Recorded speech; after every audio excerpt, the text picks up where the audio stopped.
Sometimes, the thing that kills you isn't what the doctors are trained to look for. 15 doctors couldn't save the billionaire. The woman who mopped their floors spotted what every single one of them missed. Harrison Whitmore was dying inside his $3 million hospital suite. Machines beeped their mechanical warnings. Specialists gathered, frowning at charts and lab results that made no sense. Death was creeping closer, despite the best medical minds in the country hovering over his bedside, and none of them could figure out why. Marilyn Dawson slipped into the room the way she always did. Quiet, unnoticed, invisible. The night shift meant fewer eyes to look through her, fewer people to remind her of her place.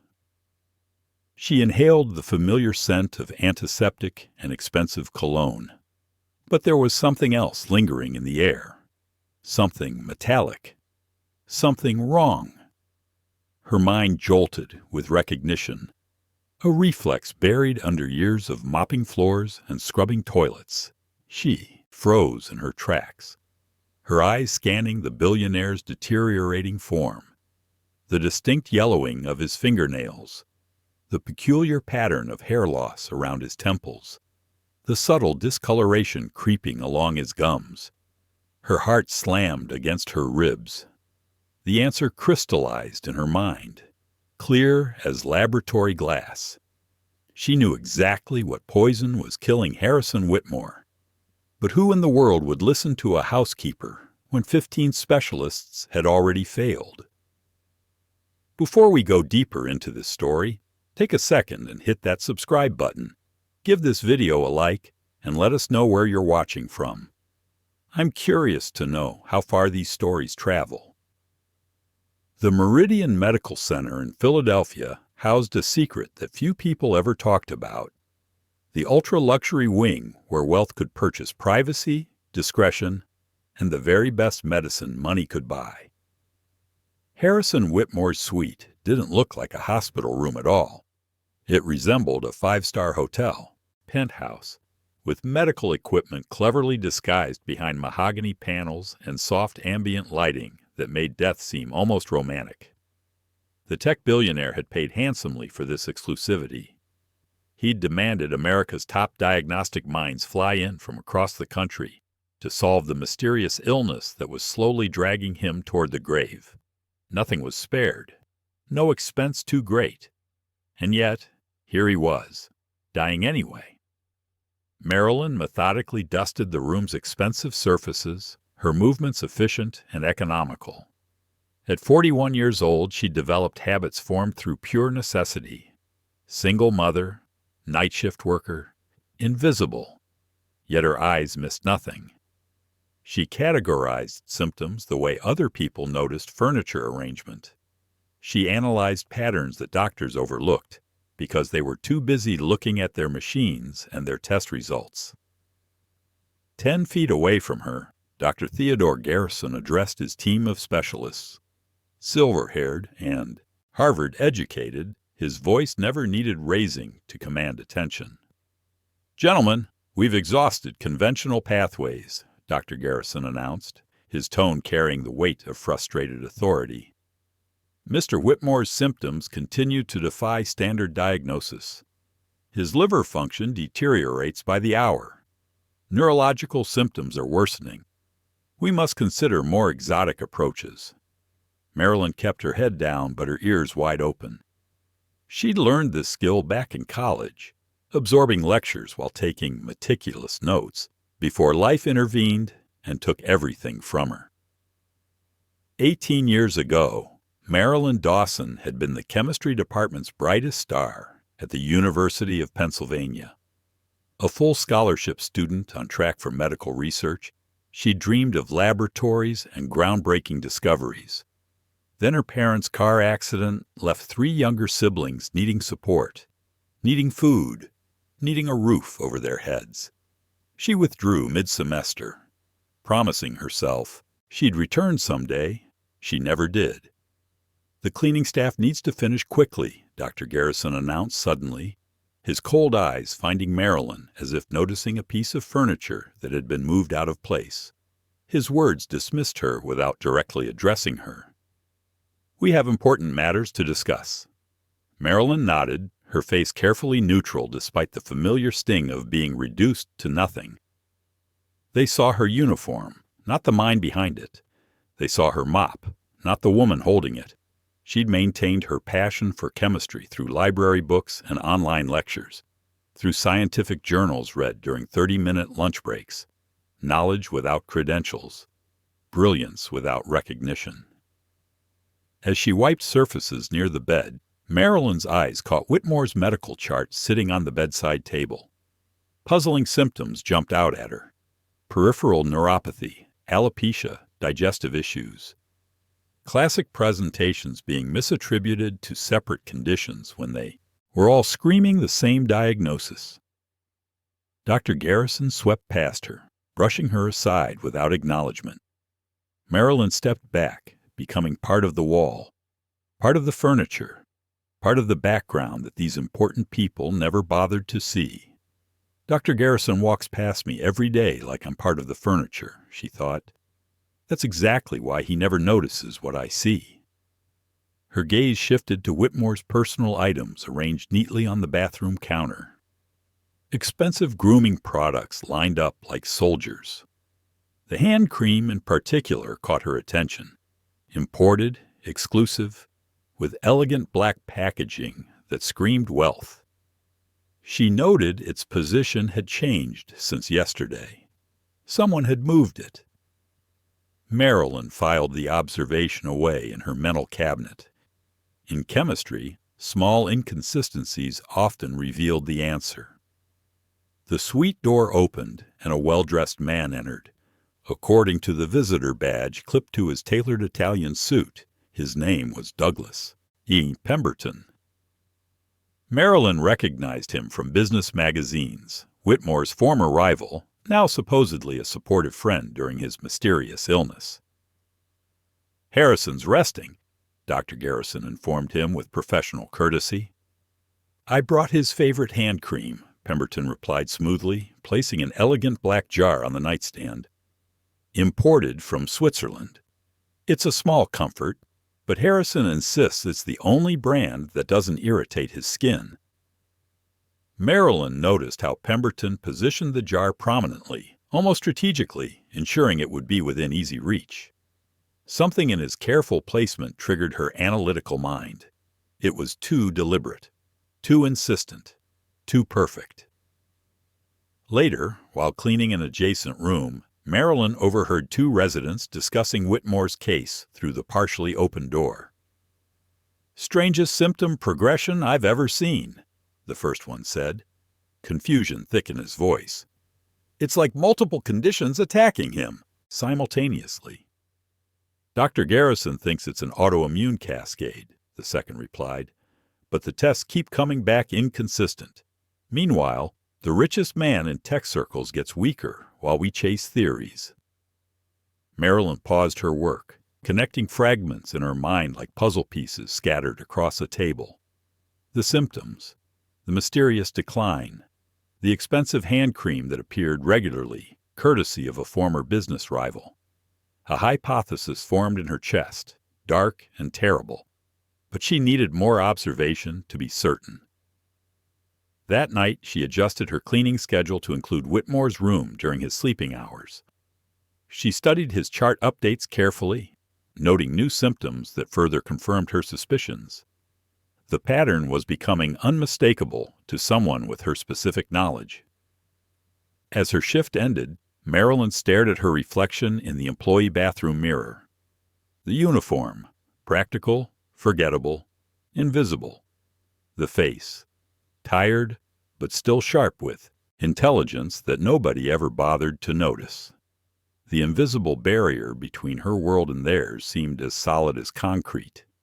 "They don't see me," she whispered to herself, "but I see everything." Alarms erupted at 2:17 in the morning. Marilyn heard the code blue announcement while cleaning the adjacent room. Doctors rushed past her in a blur of white coats and urgent footsteps. Harrison Whitmore had deteriorated suddenly, catastrophically. She paused her work, heart racing beneath her chest. Through the partially open door, she watched the emergency unfold like a medical drama playing out in real time. "Liver enzymes are critical," a resident reported, his voice tight with tension. "Kidney function is dropping fast. Neurological responses are diminished across the board." Dr. Garrison strode in immediately, taking command of the chaos with practiced authority. "Full toxicology panel again. Something is causing this cascade failure. Find it." Marilyn edged closer to the doorway, drawn by both genuine concern and scientific curiosity that refused to die no matter how many floors she mopped. The medical team worked frantically, monitors beeping faster and faster, nurses rushing back and forth with medications. "Could it be environmental?" suggested Dr. Nathan Park, a younger physician with thoughtful eyes. "Something in his food, water, or personal products?" Dr. Garrison dismissed the suggestion with a cutting glance that could freeze water. "We've tested everything in this room twice. Focus on medical possibilities, not amateur detective work." Dr. Park shrank back, properly chastened. The team continued their urgent intervention, eventually stabilizing Whitmore temporarily. As the crisis subsided and doctors dispersed for consultations, Marilyn slipped into the room with her cleaning cart. She checked his chart, memorizing the new symptoms. Then her eyes returned to the bathroom counter. The hand cream. Something about its metallic sheen on Whitmore's nightstand triggered a memory from her university days, a specific lecture on heavy metal poisoning that Professor Hendricks had given during her final semester. The way certain toxins presented in the body, the patterns they created when absorbed slowly over time. Marilyn moved closer, examining Whitmore's fingernails with careful attention. The discoloration pattern was subtle but distinctive to anyone who knew what they were looking at. The particular quality of his hair loss, the abdominal pain mentioned repeatedly in his chart. She inhaled sharply, the realization hitting her like a punch to the chest. The symptoms matched thallium poisoning exactly as described in her toxicology textbook. Could 15 specialists have missed something so classically presented? Could they have overlooked the obvious because they were too busy looking for the exotic? Marilyn hesitated for a long moment, then approached Sarah, a night nurse she'd built a friendly rapport with over months of quiet conversations during slow hours. "Excuse me," Marilyn said quietly, keeping her voice calm and professional. "Has anyone checked Mr. Whitmore for thallium poisoning? His symptoms match exactly." Sarah's expression shifted from friendly warmth to dismissive coolness in an instant. "Marilyn, I know you mean well, but please, these are the country's top specialists. But the pattern of—" "If you're done eavesdropping," Sarah interrupted, her voice turning cold, "the bathroom needs cleaning. Leave the medicine to doctors." Marilyn stepped back, cheeks burning with humiliation. She returned to her cart, the familiar weight of dismissal settling heavy on her shoulders. But certainty had crystallized in her mind, hard and unshakable. She knew what was killing Harrison Whitmore. The question was, would she risk her job, her only source of income, her children's security, to make someone listen? As she wheeled her cart down the corridor, Marilyn's thoughts raced, through possibilities. The symptoms aligned perfectly with her hypothesis. The progressive neurological issues, the digestive problems, the distinctive pattern of hair loss the textbooks called classic presentation. In her undergraduate toxicology course, thallium poisoning had been presented as the perfect poisoner's tool, difficult to detect unless specifically sought, easily disguised as other conditions, almost archaic in its method. She completed her shift mechanically, her mind focused entirely on Whitmore's declining condition. At home, she pulled an old textbook from her small but treasured collection, salvaged from her university days and carried through every apartment move over 18 years. The chapter on heavy metal poisoning confirmed her suspicions in black and white. Thallium.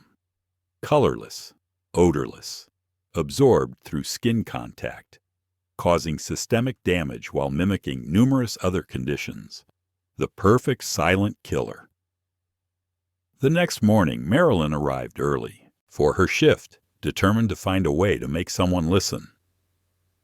She watched as Douglas Pemberton visited again, bringing another jar of the exclusive hand cream. The routine was always the same, insisting it was the only brand Whitmore would use, personally applying some to demonstrate its quality. Perfect delivery system for a slow, deliberate poisoning. Marilyn weighed her options carefully. Direct confrontation would be dismissed immediately.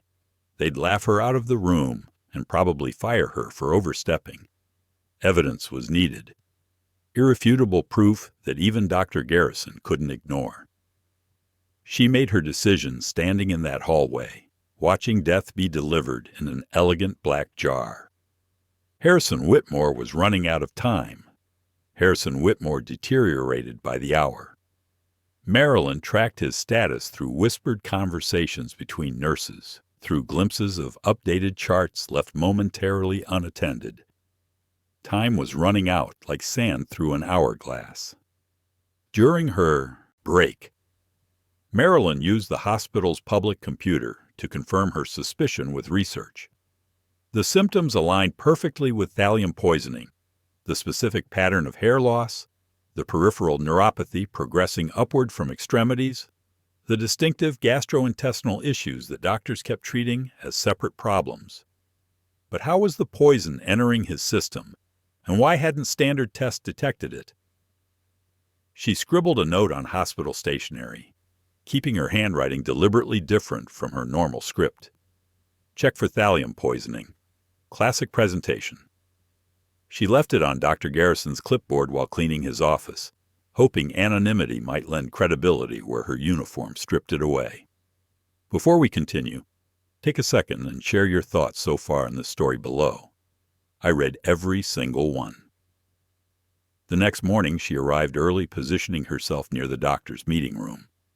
Through the partially open door, she heard Dr. Garrison's voice dripping with derision. And apparently, he said with audible contempt, our cleaning staff has diagnostic opinions. Laughter rippled through the room like poison spreading through blood. Someone left an anonymous note suggesting thallium poisoning. We tested for heavy metals in the initial workup, another doctor responded. Exactly. Standard procedure, Garrison dismissed. Cleaning staff playing detective. Next, they'll be performing surgery. Marilyn's chest tightened with anger and frustration. Her hands gripped her cleaning cart until her knuckles turned white. The dismissal stung like salt in an open wound. But the patient's life mattered more than her pride. She formulated a new approach. Dr. Park, the younger physician who'd suggested environmental factors, seemed more approachable. During her afternoon shift, Marilyn timed her cleaning to intercept him in a quiet hallway. Excuse me, Dr. Park, she began, voice steady despite her racing heart. About Mr. Whitmore. I believe he's suffering from thallium poisoning. The symptoms match perfectly. Dr. Park's expression shifted from surprise to discomfort, like he'd been caught in an awkward social situation. That's an interesting theory. Standard tests might miss it if it's being administered consistently in small doses, Marilyn pressed, speaking faster now. His hand cream, I think. I appreciate your concern, he interrupted, checking his watch pointedly. But I need to be somewhere. Perhaps mention it to nursing staff. He walked away quickly, leaving Marilyn standing alone in the hallway, invisible once more. That evening, the head of security approached her as she cleaned. Miss Dawson, we've had reports of you interfering with medical matters. His voice carried official warning. This is your first and last notice. Know your boundaries, or there will be consequences. Marilyn nodded, throat tight with fear and frustration. She needed evidence, irrefutable proof, that even Dr. Garrison couldn't dismiss with a wave of his arrogant hand. But gathering it meant crossing lines that could cost her everything: her job, the income her family depended on, her children's stability. That night, alone in the employee break room during her meal break, Marilyn made her decision. Harrison Whitmore had perhaps days left to live. Her job security couldn't outweigh a human life. She formulated a plan, drawing on chemistry knowledge that had lain dormant but never disappeared. She would need cleaning supplies, access to a quiet space, and perfect timing. Tomorrow, she would force them to see what they'd missed, or lose everything trying. Douglas Pemberton visited again that afternoon, staying only 15 minutes but ensuring the hand cream was prominently placed on the nightstand. Marilyn observed from the hallway, noting how he encouraged the day nurse to apply it to Whitmore's hands and arms for comfort. "It soothes his skin," Pemberton said with convincing concern. "The poor man deserves whatever small comforts we can provide." After Pemberton left, Marilyn performed her routine cleaning in Whitmore's bathroom, carefully studying the hand cream's container. The expensive packaging revealed nothing suspicious on the surface, but the product itself had a faint metallic sheen when examined closely against the light. She needed a sample, but taking it openly would trigger suspicion. Instead, she waited until the nursing shift change when Whitmore's room was momentarily unattended. With practiced efficiency, Marilyn transferred a small amount of cream into a sterile specimen container she'd acquired from the supply room. The sample disappeared into her uniform pocket. That evening, Marilyn picked up her children from her neighbor's apartment. 14-year-old Isaiah and 16-year-old Destiny had grown accustomed to her exhaustion, to homework completed without maternal oversight, to meals prepared by teenage hands when shifts ran long. "Mom, are you okay?" Destiny asked, noticing Marilyn's distraction. "You look like something's wrong." "Just a complicated situation at work," Marilyn replied, forcing a smile that didn't reach her eyes. "Nothing for you to worry about, baby." After the children were asleep, Marilyn spread her materials across the kitchen table. Her old toxicology textbook, printouts from medical journals accessed at the library, notes on Whitmore's symptoms arranged in chronological order. The pattern was undeniable to trained eyes. Why couldn't 15 specialists see what she saw? Because they weren't looking for it. Because thallium poisoning was rare, almost archaic. A throwback to old spy novels and Victorian murder mysteries. Because they'd run standard panels that might miss gradual exposure kept just below detection thresholds. Because no one expected a billionaire to be slowly poisoned by a trusted friend. And because no one listened to housekeepers. Marilyn stared at her cleaning uniform hanging on the back of the kitchen door, the physical embodiment of her invisibility. Tomorrow she would risk everything to pierce that invisibility, to force them to see both the poison and the person who'd identified it. Marilyn arrived early for her shift, carrying a small bag alongside her usual supplies. Inside, baking soda, aluminum foil, and small containers borrowed from the cafeteria. Innocent items that, combined with standard cleaning solutions, could create a rudimentary but effective test for thallium. Her first task, collect evidence. During morning rounds, Marilyn timed her cleaning to overhear Whitmore's latest symptoms. The progression matched thallium poisoning perfectly. Worsening neuropathy now affecting his speech. The distinctive hair loss pattern spreading. Rapid deterioration despite aggressive, supportive care. She carefully collected another tiny sample of the hand cream while cleaning Whitmore's bathroom. The expensive product had that faint metallic sheen when rubbed between her fingers. Subtle but detectable. To trained senses that knew what they were searching for. In a maintenance closet during her break, Marilyn worked quickly, mixing solutions with practiced precision. Her makeshift chemistry setup looked nothing like sophisticated hospital equipment, yet the principles remained sound. She'd performed similar tests in university labs years ago, earning top marks for accuracy with minimal resources. The test confirmed her suspicion. Positive for thallium. She photographed the results with her phone, her hands trembling with both fear and vindication. Next, Marilyn reviewed Whitmore's visitor log, noting a damning pattern. Douglas Pemberton, business rival turned supportive friend, visited regularly, always bringing the same exclusive hand cream as a gift. The timing matched the escalation of symptoms with terrifying precision. At 2 o'clock in the afternoon, Marilyn learned of an emergency conference in Whitmore's suite. All specialists would attend as his condition had become critical, possibly terminal. Perfect timing. She changed into her freshly laundered uniform, straightened her badge, and gathered her evidence. Test results, visitor logs, symptom timeline, and research printouts. Marilyn rehearsed her explanation mentally, drawing on knowledge from toxicology textbooks memorized 2 decades ago. If you were in Marilyn's shoes right now, knowing that speaking up could cost you everything, but staying silent could cost a man his life, what would you do? Drop your thoughts in the comments below. The doctors gathered in Whitmore's suite, tension evident in their postures and hushed voices. Dr. Garrison stood at the center, presenting the latest failed interventions with barely concealed frustration. Marilyn knocked once and entered without waiting for permission. 20 pairs of eyes turned toward her, some confused, some irritated, some barely registering her presence at all. Dr. Garrison's expression shifted from surprise to cold irritation.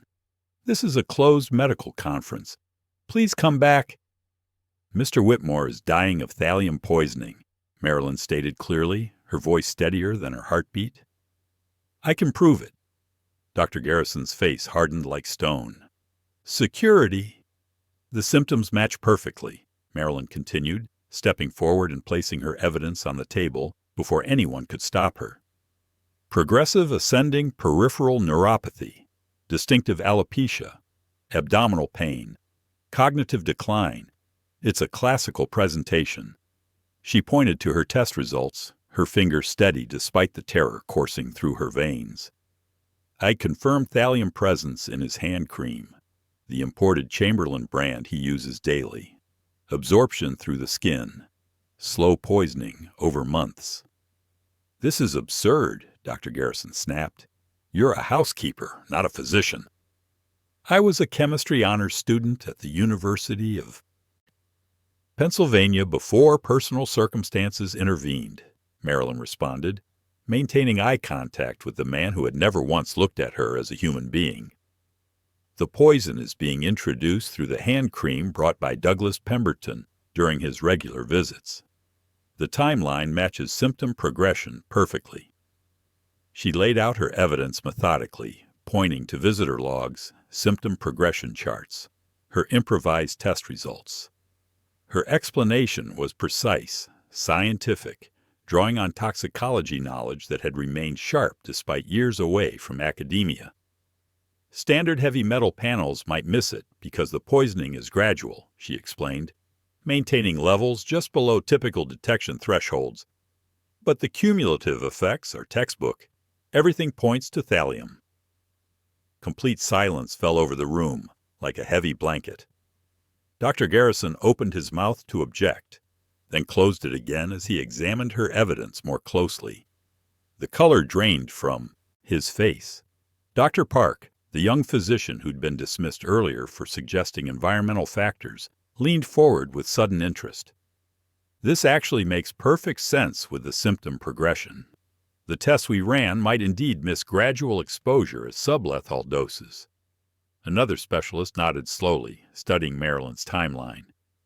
"The hair loss pattern and neuropathy presentation are absolutely consistent with thallium toxicity." The silence deepened as 15 specialists confronted what they had missed and who had found it.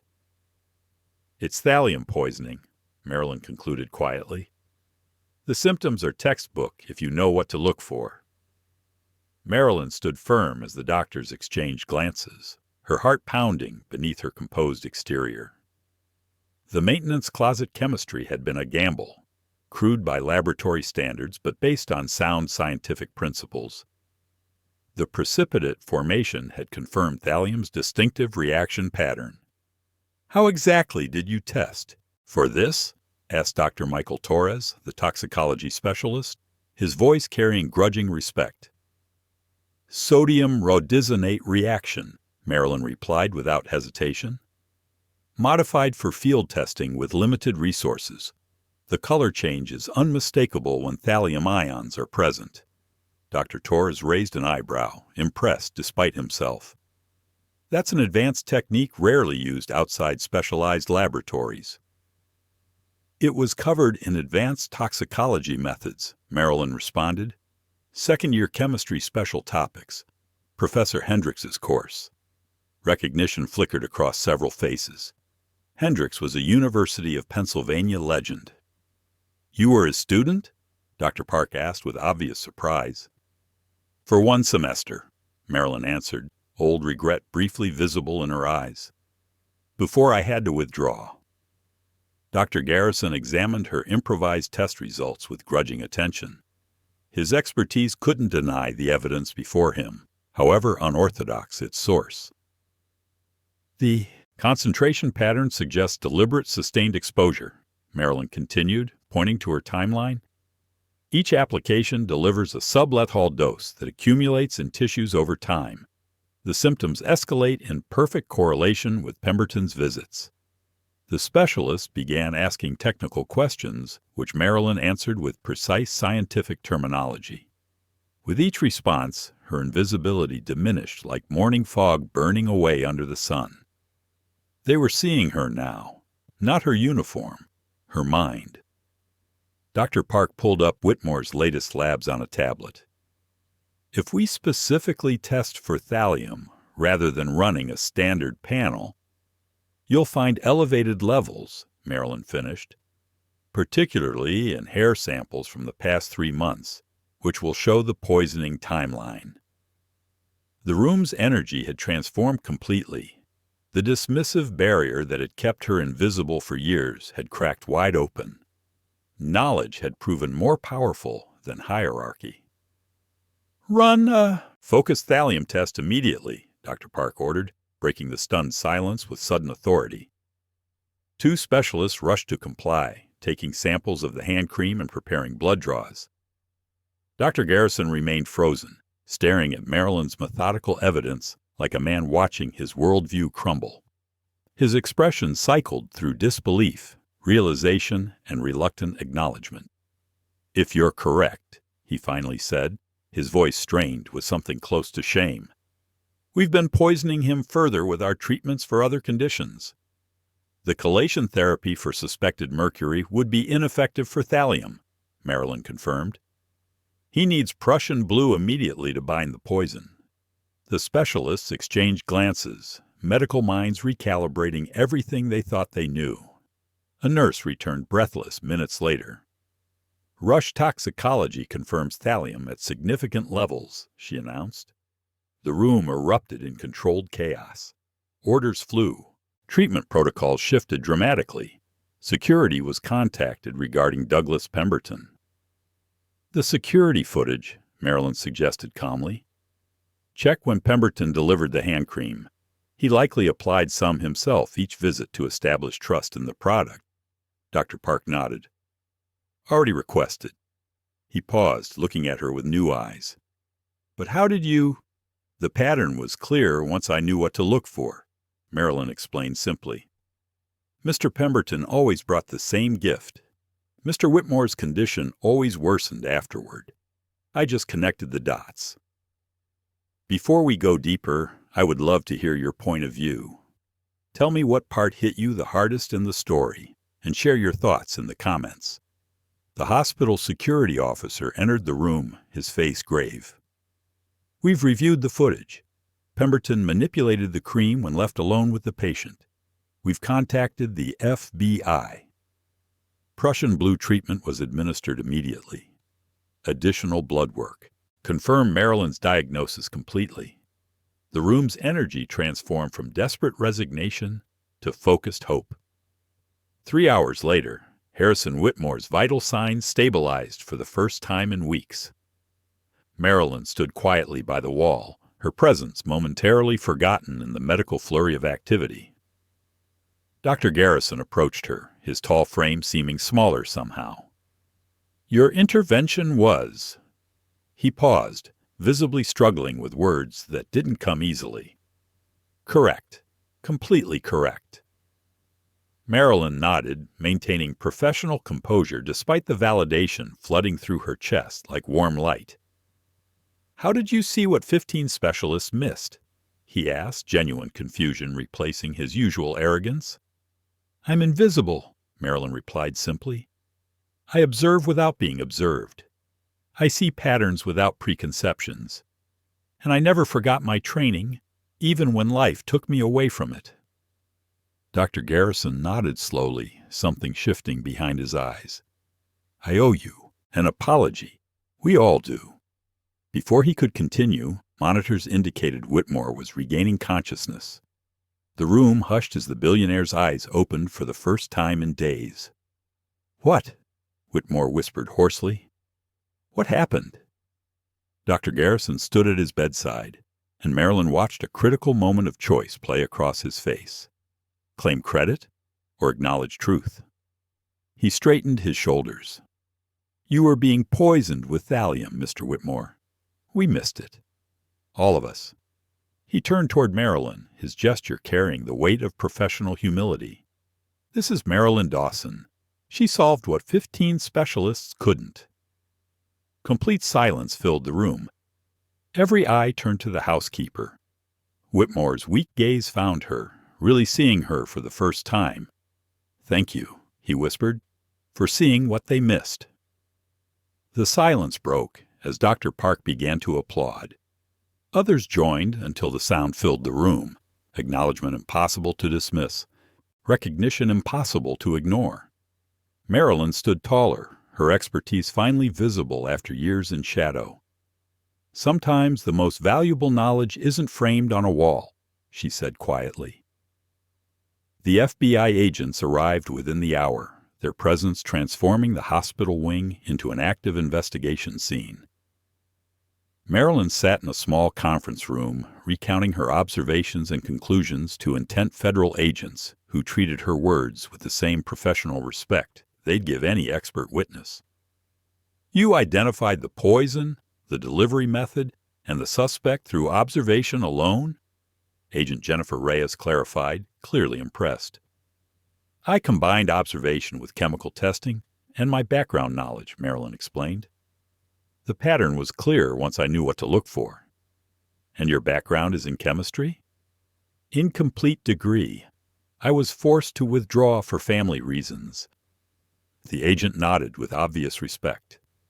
"Your observation may have saved Mr. Whitmore's life and provided crucial evidence for prosecution."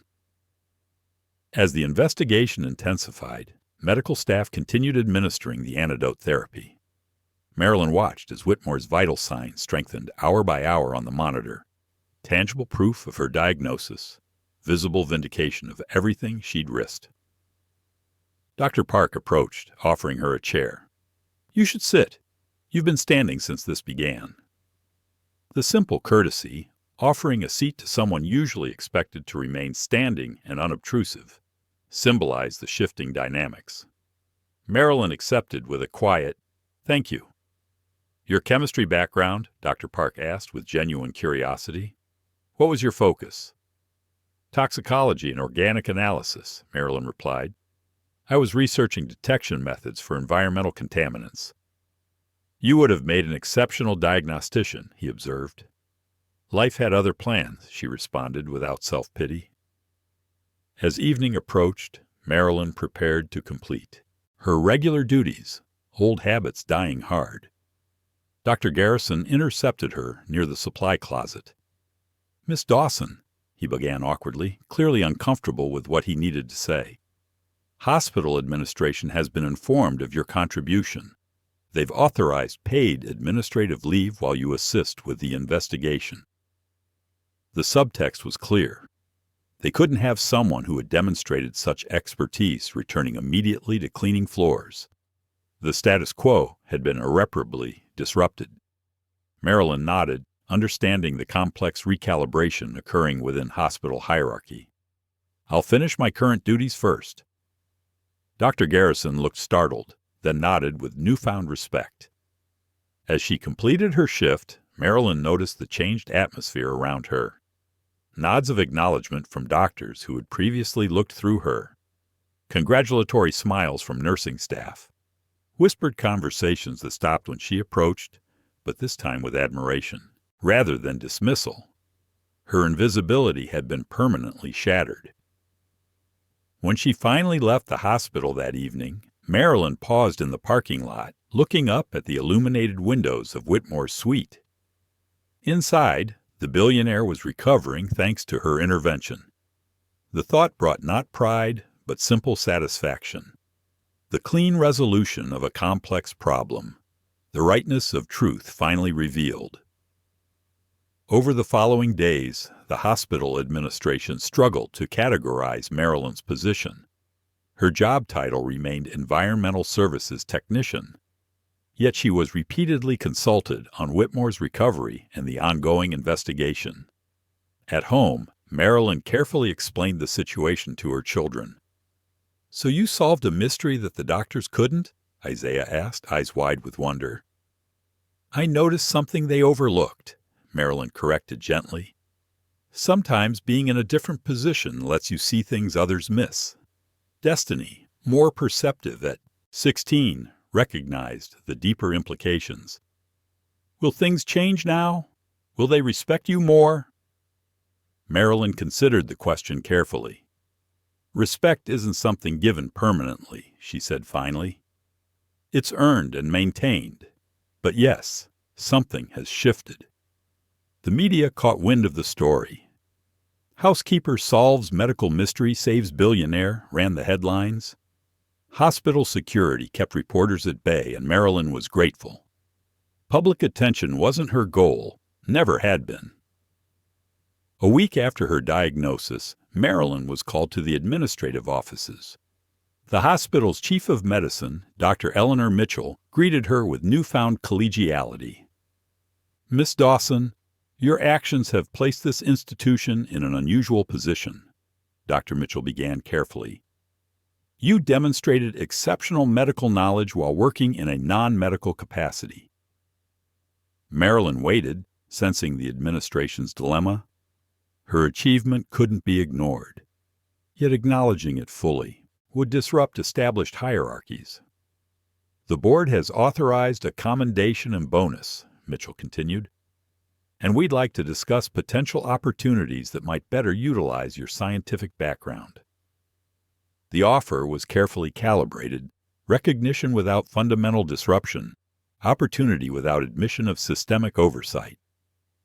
"I appreciate that," Marilyn replied evenly. "I've always valued learning, even when circumstances prevented formal education." Dr. Mitchell nodded, relieved by Marilyn's measured response. "Mr. Whitmore has also expressed interest in speaking with you once he's sufficiently recovered." Marilyn returned to her duties, aware that while her immediate status had changed, systemic barriers remained. The gap between potential and opportunity couldn't be bridged by a single moment of brilliance. Yet something fundamental had shifted, in how she moved through the world and in how the world perceived her. 1 month later, Marilyn received a message that seemed surreal. Harrison Whitmore requested her presence at his office downtown. She arranged time off, dressed in her best non-uniform clothes, and entered the gleaming tower that housed Whitmore Technologies. Unlike the hospital where she'd navigated corridors invisibly for years, here she was, escorted with deference. The executive floor revealed a recovered Whitmore, thinner, slightly paler, but very much alive. "Miss Dawson," he greeted her, rising from behind his desk with genuine warmth. "Please sit. I've wanted to thank you properly since I regained full consciousness." Marilyn sat, acutely aware of the role reversal. The man whose room she had cleaned now offered her a chair in his personal domain.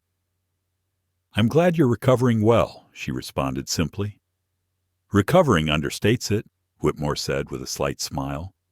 "I'm alive because you saw what others missed." He studied her for a long moment. "Dr. Garrison explained your background. Chemistry, prodigy, scholarship student, education interrupted by family tragedy." Marilyn nodded, surprised at how thoroughly her story had been investigated. "Intelligence shouldn't be wasted," Whitmore continued. "I've established a foundation to support brilliant minds facing financial barriers. You're both the inspiration and the first recipient." He slid a folder across the desk. Inside, documentation for a full scholarship to complete her chemistry degree, living stipend included, along with guaranteed placement in Meridian Medical Center's toxicology department upon graduation. "This isn't charity," Whitmore clarified, noting her expression of disbelief.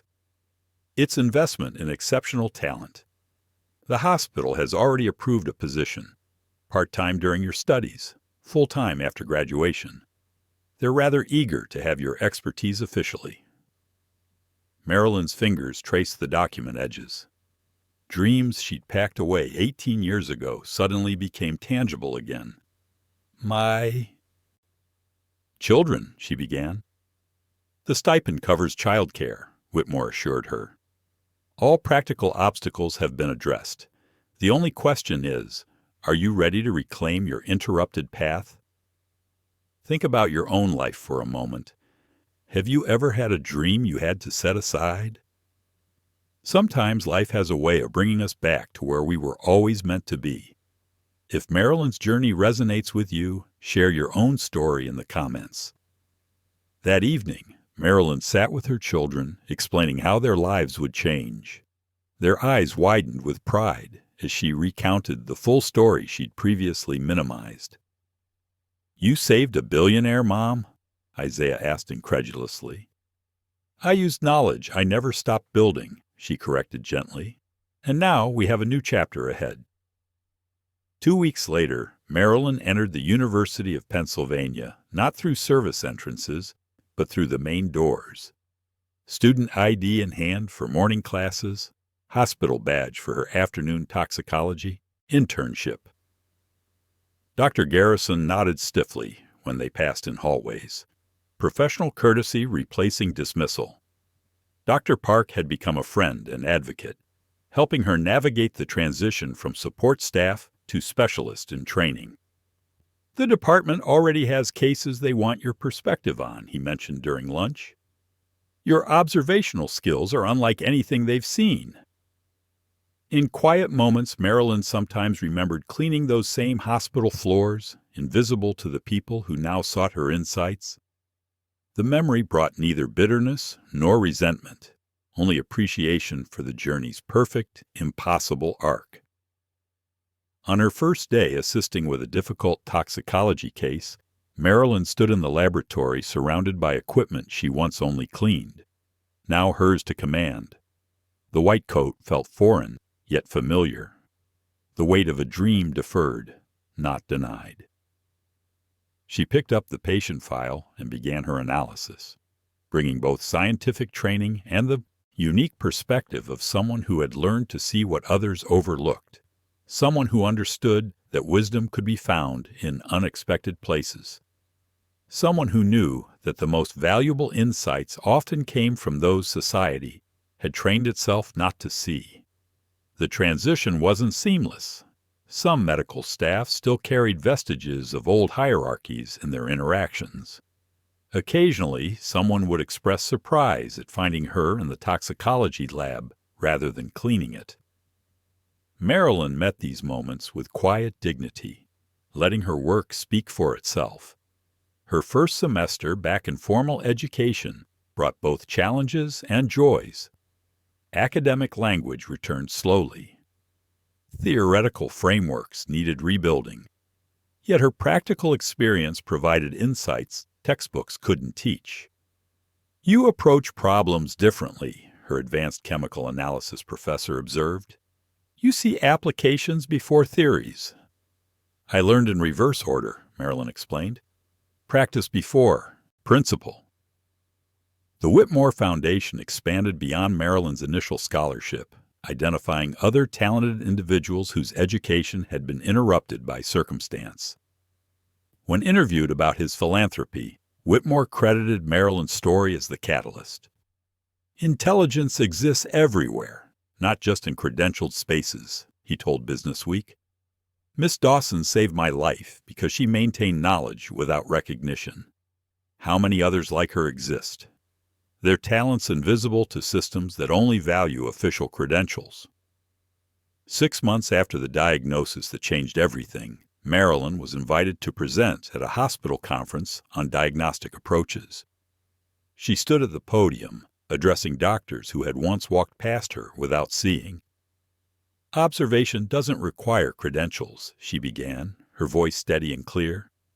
"Sometimes the most valuable insights come from unexpected sources, from people trained to be invisible, who see what others overlook, precisely because they move through spaces differently." Dr. Garrison sat in the audience, his expression a complex mixture of respect and lingering discomfort at the hierarchical disruption her story represented. Yet he nodded at her key points, professional enough to acknowledge truth. After the presentation, a young hospital worker, a transporter who moved patients between departments, approached Marilyn hesitantly. "I've been taking night classes in nursing," she confided quietly. "But nobody here knows. They just see the uniform." Marilyn recognized her younger self in the woman's expression, the hunger for knowledge, the frustration of invisibility, the determination despite barriers. "Keep learning," Marilyn advised warmly. "Knowledge belongs to those who pursue it, regardless of title. And remember, being underestimated has its advantages. You see things others miss." The woman nodded, standing straighter. One small conversation, one shared story, perhaps the beginning of another barrier broken. At home that evening, Marilyn helped Destiny with her science homework. The kitchen table that once held cleaning schedules and budget calculations now featured textbooks, laboratory reports, and college applications. Destiny's grades had improved dramatically, inspired by her mother's example. "Mom," Destiny asked thoughtfully, "do you ever wish things had happened differently? That you hadn't had to drop out of school?" Marilyn considered the question carefully. "My path wasn't what I planned," she said finally, "but it taught me things I couldn't have learned any other way. How to observe, how to persist, how to find worth in myself when others didn't see it." She smiled at her daughter. "The journey matters as much as the destination." 1 year after saving Harrison Whitmore's life, Marilyn attended a ceremony establishing the Dawson Scholarship for Scientific Excellence, a permanent endowment specifically for individuals returning to scientific education after career interruptions. The first 5 recipients included a former delivery driver, a retail worker, and a landscaper, all with demonstrated scientific aptitude and interrupted educational journeys. "Miss Dawson exemplifies what we often forget in our credential-focused society," Whitmore said during the ceremony, "that brilliance exists everywhere, in all walks of life, often unseen because we're trained to look only in expected places." As Marilyn stood to acknowledge the audience, she saw Dr. Garrison among the attendees. Their eyes met briefly, mutual recognition of how completely the world had changed between them. He nodded respectfully. The gesture acknowledged both her triumph and his own growth. Later, touring the research facility funded by Whitmore's foundation, Marilyn paused before a plaque in the entrance hall. The foundation had transformed her individual victory into systemic change, creating pathways for others whose talents remained, hidden behind uniforms, job titles, and social expectations. In the toxicology laboratory, where she now worked part-time while completing her degree, Marilyn had established a reputation for solving cases others couldn't crack. Her colleagues attributed this to exceptional chemical knowledge, but Marilyn understood the deeper truth. Her years of invisibility had trained her to see patterns others missed, to question assumptions others accepted, to notice details others overlooked. What had once been her burden had become her greatest strength. 2 years after the diagnosis that changed everything, Marilyn stood in her graduation gown, her children beaming from the audience. At 43, she was older than typical graduates, her path unconventional, her journey marked by detours others hadn't faced. Yet as she received her diploma, completing the circle begun 2 decades earlier, Marilyn felt no regret for the winding path. Each experience, even the years of invisibility, of dismissal, of cleaning floors while carrying unused knowledge, had shaped her unique perspective. As she joined her children after the ceremony, Isaiah hugged her fiercely. "I'm so proud of you, Mom." "Remember this," Marilyn told her children, her voice thick with emotion. "Your worth isn't determined by how others see you. It exists independently, waiting for the right moment to shine." That evening, at a small celebration dinner, Dr. Park raised a toast. "To Marilyn Dawson, who taught an entire hospital that wisdom can be found in unexpected places." Marilyn smiled, thinking of her journey from invisible to essential, from dismissed to respected. The status reversal felt complete, yet she retained the valuable perspective gained from years moving through the world unseen. In her new office at Meridian Medical Center, once merely a building she cleaned, now her professional home, Marilyn kept a small frame photo of herself in her former uniform, not as a reminder of her past dismissal, but as acknowledgement of the unique strength gained through that experience. Her phone rang, a consulting request from another hospital facing a mysterious poisoning case. Marilyn picked up, ready to apply both her formal training and her hard-won perspective. Her voice carried the quiet confidence of someone who had proven her worth beyond all doubt. "This is Dr. Dawson," she answered. "How can I help you?" The title felt right, earned through unconventional pathways, but no less valid for the journey taken. And as she listened to the case details, Marilyn recognized patterns and possibilities others might miss, her mind connecting dots that remained invisible to those who had never learned to see from the shadows. If this story of hidden brilliance, perseverance, and ultimate justice moved you, I want you to know there are so many more stories like this waiting for you here on RealTales. Every week, we bring you powerful narratives about underdogs who rise, about people the world dismissed until they couldn't be ignored anymore, about the triumph of overlooked genius. Marilyn's journey from invisible housekeeper to respected toxicologist reminds us that our worth isn't determined by our job title or the uniform we wear. It's defined by our knowledge, our persistence, and our willingness to speak up even when no one wants to listen. If this story touched your heart, please hit that like button, drop a comment sharing what part resonated most with you, and make sure you subscribe to RealTales so you never miss another story of triumph against the odds.